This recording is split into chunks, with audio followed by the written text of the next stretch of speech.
Welcome to Artificial Fluency, your source for clear analysis on today's most complex global issues. I'm John, and with me is my AI co-host, Emma. Today we're diving into what many experts are calling an unprecedented diplomatic incident, the remarkable confrontation between US President Donald Trump, Vice President J.D. Vance, and Ukrainian President Volodymyr Zelensky in the Oval Office on February 28th. Emma, I think train wreck might be putting it mildly. You're right, John. What we witnessed was truly extraordinary in diplomatic terms. The meeting, which played out live in front of the world's media, ended with President Zelensky leaving the White House without signing an anticipated deal regarding Ukraine's mineral wealth. Professor Sam Green from King's Russia Institute described it as a train wreck by design, suggesting that since the Munich Security Conference, there had been quiet conversations about setting Ukraine up for a fall. Let's set the scene for our listeners. This was supposed to be a fairly standard diplomatic visit, but it quickly devolved into something else entirely.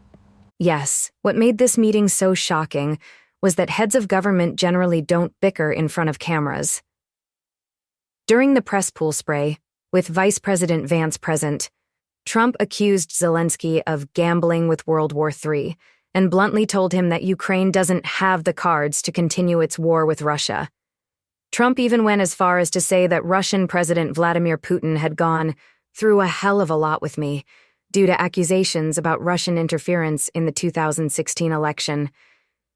There was that remarkable moment when Trump said to Zelensky, "You're either going to make a deal or we're out, and if we're out, you'll fight it out. I don't think it's going to be pretty."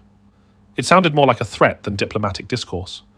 Dr. Ruth Dyerman from King's Russia Institute characterized it as Oval Office bullying and noted failed attempts to push Zelensky into a peace deal where only Ukraine gave and Russia took.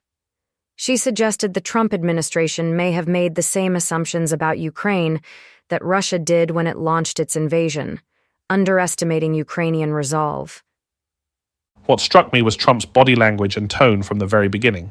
Before Zelensky had even spoken, Trump greeted him on the White House driveway with what seemed like mockery, pointing at him and saying, "He's all dressed up today." That's right. Zelensky's military attire, which he wears as a reminder that his country is at war, has become a fixation for some critics. After the meeting, several conservative commentators even suggested that if Zelensky had worn a suit instead of military attire, the outcome might have been different. Though, as some have pointed out, these same critics didn't seem concerned when Elon Musk visited the White House in a t-shirt and baseball cap. Let's talk about what actually happened during that meeting. How did Zelensky respond to this rather aggressive approach? According to reports, when faced with statements he considered untrue, Zelensky attempted to correct them. Professor Sir Lawrence Friedman, Emeritus Professor of War Studies, noted that Zelensky likely felt he had little choice but to speak up. He said, "I think the view in Ukraine is that it's important that the Americans know that this is a country that is prepared to fight for its dignity as well as its sovereignty." That's an important point. At what stage did things really break down?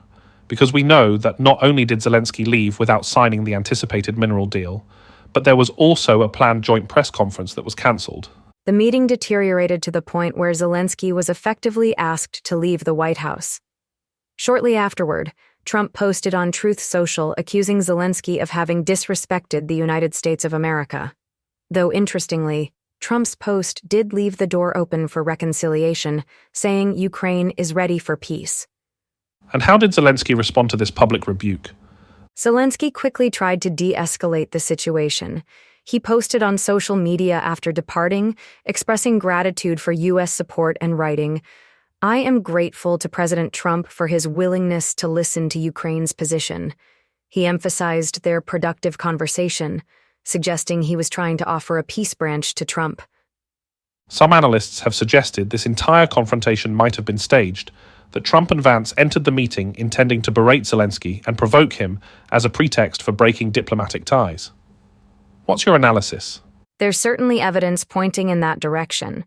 In recent weeks, Trump has made statements that align with Russian positions.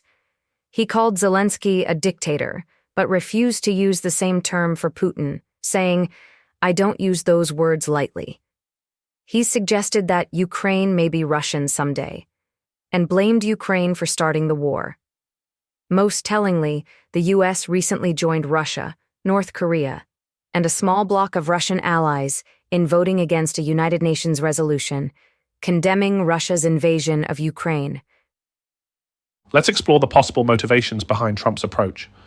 What would explain this apparent hostility toward Ukraine and seeming sympathy for Russia?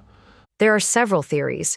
Trump himself offered a surprising explanation during the meeting when he said Putin went through a hell of a lot with me regarding investigations into Russian election interference. He stated, Russia, Russia, Russia. You ever hear of that deal? It was a phony Democrat scam. He had to go through it. And he did go through it.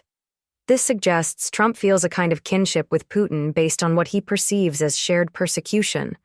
That's fascinating, the idea that Trump might see himself and Putin as victims of the same forces. At another point, Trump complained that Zelensky has tremendous hatred toward Putin and said, "It's very tough for me to make a deal with that kind of hate."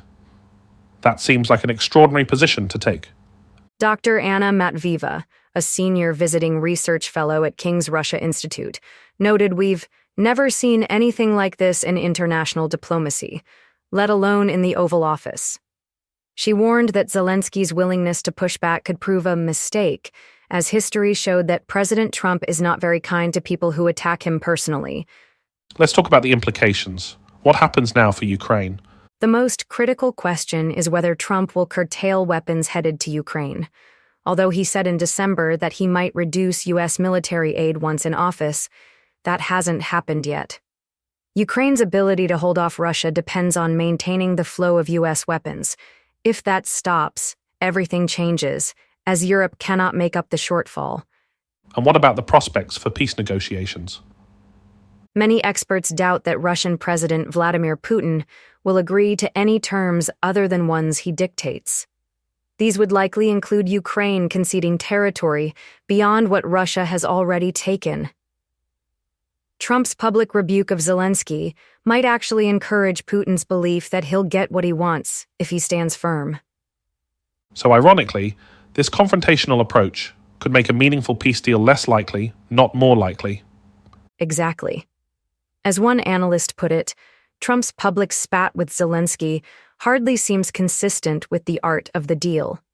There's also a political risk for Trump. While he may think well of Putin, polls show most Americans do not. Abandoning Ukraine could damage Trump politically, similar to how the Afghanistan withdrawal hurt President Biden. What about Europe's response to all this? There was a meeting of European leaders in London following the Oval Office incident, wasn't there? Yes. Professor Friedman noted there would likely be more statements of support for Ukraine, but the urgent question is whether Europe can not only just find more money, but improve its productive capacities, really step up now to show that Ukraine can be supported.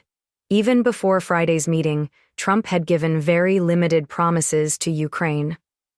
Dr. Mark Hilborn from the School of Security Studies suggested Europe needs to accelerate its military preparations. But he also noted something interesting about Russia's capabilities. That's right. Dr. Hilborn suggested there's quite a lot of analysis that indicates Russia has little left with which to continue this conflict beyond a year or thereabouts, as both its finances and military stockpiles are depleted. He pointed out this is also true for Ukraine, but effectively they only have to outlast Russia, and the latter would then have to reconsider its stance. He argued that the rush for a deal overlooks this. One of the strangest moments during the Oval Office meeting came when a reporter asked what would happen if a potential ceasefire were violated by Russia. Trump's response was telling. Indeed. Trump responded, "What if anything? What if a bomb drops on your head right now?" As if the possibility of Russia violating sovereignty was wildly unlikely, despite it being a recurring event. He then insisted, "They respect me," referring to Putin and Russia, reinforcing this idea of a personal bond between him and the Russian president. As we wrap up, what are the key takeaways our listeners should remember about this extraordinary diplomatic incident? First, we've witnessed something unprecedented in modern international diplomacy, a public dressing down of a foreign leader in the Oval Office. Second, the implications for Ukraine are potentially severe if U.S. military support is cut off. Third, Trump's approach may actually embolden Putin rather than pressure him toward a reasonable peace deal.